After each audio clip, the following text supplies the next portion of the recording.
بار بار مس carriage کا سامنا کرنا پڑتا ہے یا جو لوگ ریکرنٹ مس کیریجز کے مشکل مرحلے سے گزر رہے ہیں۔ ریکرنٹ مس کیریج کیا ہوتا ہے؟ ریکرنٹ مس کیریج کا مطلب ہے بار بار حمل کا ضائع ہو جانا۔ جب آپ اس سارے مرحلے سے گزرتے ہیں تو سب سے پہلے آپ کے ذہن میں یہی سوال آتا ہے کہ یہ مسئلہ میرے ساتھ ہی کیوں، یا یہ مسئلہ بار بار کیوں پیش آ رہا ہے۔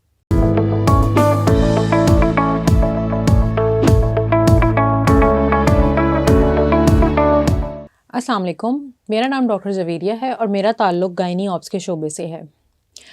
آج ہم یہ ویڈیو ان لوگوں کے لیے بنا رہے ہیں جنہیں بار بار مس کیریج کا سامنا کرنا پڑتا ہے یا جو لوگ ریکرنٹ مس کیریجز کے مشکل مرحلے سے گزر رہے ہیں۔ ریکرنٹ مس کیریج کیا ہوتا ہے؟ ریکرنٹ مس کیریج کا مطلب ہے بار بار حمل کا ضائع ہو جانا۔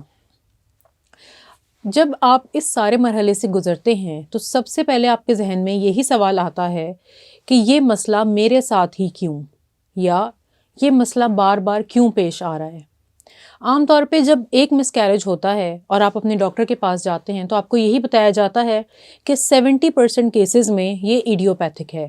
ایڈیوپیتھک مطلب کہ اس کا کوئی ریزن نہیں معلوم، یعنی کہ اب تک جتنی بھی ریسرچز ہوئی ہیں ان میں سے 70% کیسز کا کوئی وجہ یا کوئی ریزن نہیں پتہ چل سکا۔ باقی کے جو 30% کیسز ہیں ان میں کوئی نہ کوئی وجہ ہوتی ہے۔ اب یہ سوال ہے کہ وجوہات کون کون سی ہیں، تو ان میں سے سرِ فہرست انکنٹرول ڈائبٹیز ہے۔ جی ہاں، انکنٹرول ڈائبٹیز ایک ایسی بیماری ہے جو کہ آپ کی فیملیز میں رن کرتی ہے، جسے ہم ایک جینیٹک ڈیزیز بھی کہتے ہیں۔ یہ پرابلم عام طور پہ ان خواتین میں سامنے آتی ہے جنہیں آلریڈی PCOS کا مسئلہ ہوتا ہے، یعنی کہ پالیسسٹک اوویرین ڈیزیز۔ جن لوگوں میں PCOS کا پرابلم بہت پرانا چل رہا ہے اور انہیں معلوم نہیں ہوتا، یا کسی ایک سکین میں پالیسسٹک اووریز آ گئی ہیں اور ان کو پھر معلوم ہو گیا ہے، ان لوگوں کے اندر اکثر یہ ڈائبٹیز کا مسئلہ رہتا ہے، کیونکہ آپ نے کبھی چیک نہیں کروایا، اس لیے آپ کو کبھی اس کے بارے میں پتہ نہیں چلتا۔ دوسری چیز آپ کا تھائرائیڈ۔ ہو سکتا ہے کہ آپ کا تھائرائیڈ کا ایک پرابلم چل رہا ہو، لیکن ظاہر ہے انسان کا ذہن کبھی اس طرف نہیں جاتا، تو وہ ایک پرابلم ایسا ہوتا ہے جو کبھی ہم نے چیک نہیں کرایا ہوتا۔ طبی ایپ ڈاؤن لوڈ کریں اور گھر بیٹھے ڈاکٹر سے مشورہ حاصل کریں۔ گھر بیٹھے ڈاکٹر سے مشورہ کرنے کے لیے ٹیلی میڈیسن بٹن پر کلک کریں، start a call button per click کریں اور ڈاکٹر سے مشورہ حاصل کریں۔ تیسرا پرابلم ہوتا ہے ہائپر ٹینشن۔ وہ لوگ جن کی فیملیز میں ہائپر ٹینشن ہے، اسپیشلی وہ لوگ ہائی رسک ہوتے ہیں۔ اکثر ہائپر ٹینشن یعنی کہ بلڈ پریشر بڑھنے کی وجہ سے بھی بچہ ضائع ہو جاتا ہے۔ آپ کو ایسا معلوم ہوگا کہ سر میں شدید درد ہے اور اس کے بعد آپ کا ہارٹ بیٹ ختم ہو جا رہی ہے یا پھر بلیڈنگ کا پرابلم آ رہا ہے۔ اس کے علاوہ وہ خواتین جن کے اندر یوٹرس کی انوملیز ہیں، یعنی کہ یوٹرس کے اندر پیدائشی طور پہ کچھ ایسے نقائص موجود ہیں جن کی وجہ سے بچہ ٹھہر نہیں پا رہا، یا پھر ٹھہرتا ہے لیکن جیسے ہی بچے کی گروتھ ہوتی ہے اس میں پرابلم آ جاتی ہے، مس کیریج ہو جاتا ہے، کیونکہ بچے کو گرو کرنے کی جگہ نہیں ملتی۔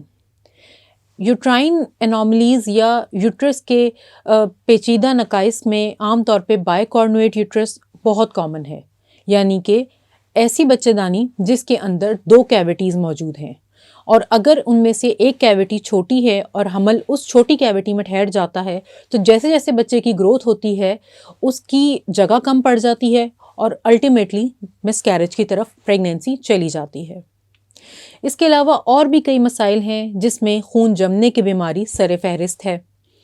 یہ تمام مسائل آپ کے ڈاکٹر آپ کو بہت آسانی سے بتا سکتے ہیں، مگر اس کے لیے ضروری ہے کہ نیکسٹ ٹائم جب آپ کنسیو کرنے کا یا پریگنینسی کرنے کا سوچیں تو ایک بار اپنے ڈاکٹر سے ضرور رابطہ کریں تاکہ یہ تمام مسائل آپ کے اندر چیک کیے جا سکیں۔